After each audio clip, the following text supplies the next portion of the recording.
Reels वाली बहू। प्रज्ञा को रील्स बनाने का बड़ा ही क्रेज है और वो दिन भर रील्स बनाती रहती है। खाते पीते घूमते फिरते घर में कॉलेज में रील्स बनाने के कारण प्रज्ञा पूरे कॉलेज में हाईलाइटेड है। जहां उसकी रील्स सभी को पसंद आते हैं, वहीं मनीषा चिंता में डूबी रहती है। एक रोज जब खाते हुए प्रज्ञा रील्स बना रही होती है, तब मनीषा कहती है, एक मिनट भी चैन नहीं है इस लड़की को। ये नहीं कि खाना तो आराम से खा ले, लेकिन नहीं, अरे थोड़ी देर रील्स नहीं बनाओगी तो आसमान नहीं टूट पड़ेगा।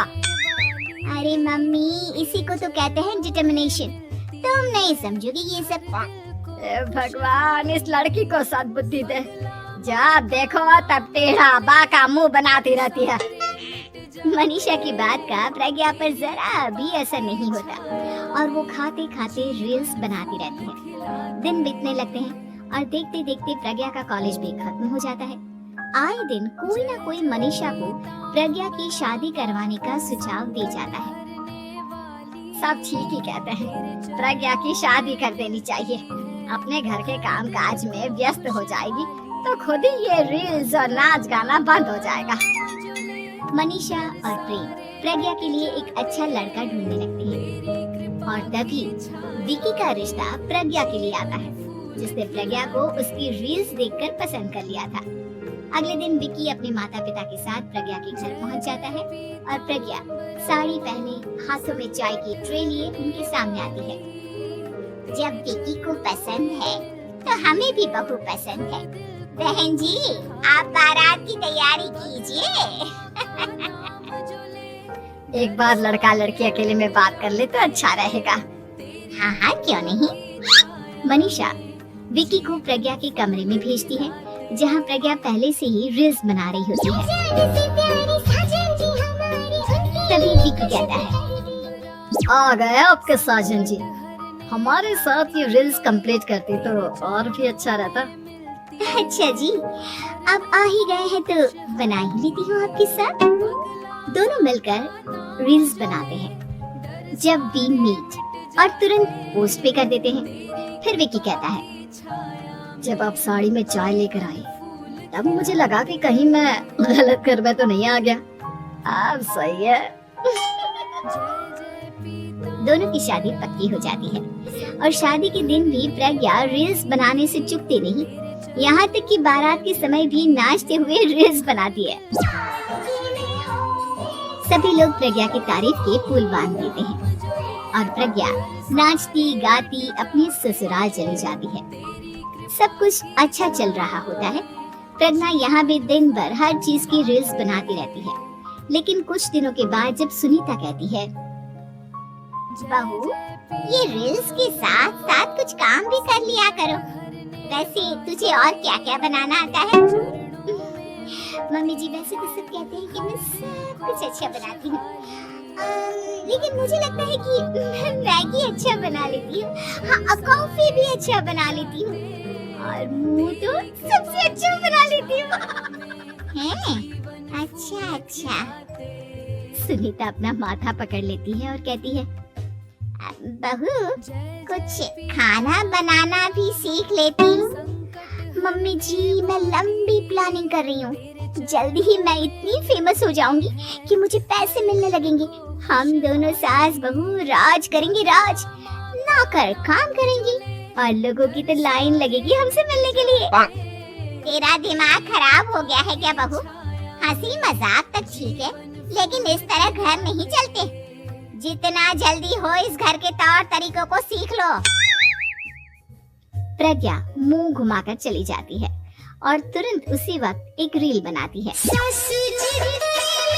ये देख सुनीता का गुस्सा 7वें आसमान पर चला जाता है और विकी के घर आते ही सुनीता उसे सब कुछ बताती है। विकी भी अब प्रज्ञा की इन हरकतों से परेशान हो जाता है। तुम टेंशन मत लो मम्मा, मैं देख लूंगा। विकी कमरे में जाता है तो देखता है कि प्रज्ञा रील्स बना रही है। विकी बड़े ही प्यार से प्रज्ञा से कहता है, प्रज्ञा, इन सब के लिए मैं तुम्हें मना नहीं कर रहा हूँ, लेकिन फिर भी हर वक्त तो ये अच्छा नहीं लगता ना। समझने की कोशिश करो, मुझे भी तुम्हारा थोड़ा वक्त चाहिए। मैं जब ऑफिस से आता हूँ तो मुझे समय देने की जगह इसी में लगे रहते हो। तुम ज्यादा ही सोच रहे हो। तुम भी मेरे साथ रील्स बनाओ ना, तुम्हें भी बहुत अच्छा लगेगा। तुम्हें इज्जत से कोई बात समझ में नहीं आती क्या? दिमाग खराब हो गया है तुम्हारा इस चकाचौंध से। अगर तुमने अपना रवैया नहीं बदला तो मैं तुमसे दूर चला जाऊंगा। तुम ही रिश्ता लेकर आए थे, मुझे लड़कों की कमी नहीं थी और ना आज है। विकी दरवाजा पटककर चला जाता है। धीरे धीरे विकी प्रज्ञा से दूर होता जाता है। एक रोज मनीषा प्रज्ञा के ससुराल उससे मिलने जाती है। तब सुनीता उससे कहती है, बहन जी अब आई हैं तो कुछ दिन यहाँ रहकर जाइएगा, आप ही का घर है। हाँ मम्मी, बहुत दिन हो गए तुम्हारे साथ एक भी रील नहीं बनाई मैंने। प्रज्ञा तुरंत अपने फोन में रील्स ऑन कर लेती है। ये सब मुझसे नहीं होता। तेरा ये भूत अभी तक नहीं उतरा क्या? बहन जी आप कुछ कहती नहीं क्या इसे? जब आप ही कुछ नहीं कर पाई तो मैं कर ही क्या सकती हूँ, सास तो वैसी ही बदनाम है। शाम को घर की लाइट चली जाती है और मनीषा प्रज्ञा से कहती है, मेरे घुटनों में बहुत दर्द हो रहा है, तू लाइट का कुछ इंतजाम करना बेटा। अच्छा कैंडल जला देती हूँ मम्मा। प्रज्ञा गाते हुए कैंडल जलाती है और खिड़की के पर्दे के पास रख देती है। मनीषा जिसे बहुत दर्द हो रहा है वो सो जाती है और प्रज्ञा हमेशा की तरह अपने रील्स में लग जाती है। उधर कैंडल की वजह से पर्दा आग पकड़ लेता है और मनीषा के कमरे में आग लग जाती है। बचाओ, कोई है बचाओ।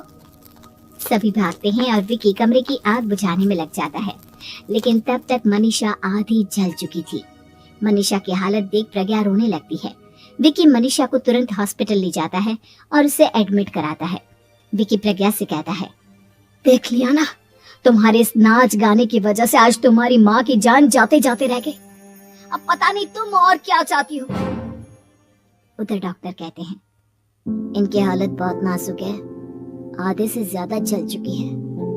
प्रज्ञा रोती हुई मंदिर में जाती है और भगवान के आगे जाकर कहती है, भगवान मेरी माँ को ठीक कर दो, मैं कसम खाती हूँ हाथ से ये रील्स बनाना छोड़ दूंगी, बस मुझे मेरी माँ वापस मिल जाए। 2 दिन बीत जाते हैं और मनीषा खतरे से बाहर आ जाती है। पेशेंट अब ठीक है, आप लोग उनसे मिल सकते हो। सब कोई मनीषा से मिलता है और प्रज्ञा सबके सामने अपना फोन तोड़ देती है। मुझे माफ कर दो मम्मा, मैंने तुम लोगों की बातों को नजरअंदाज किया।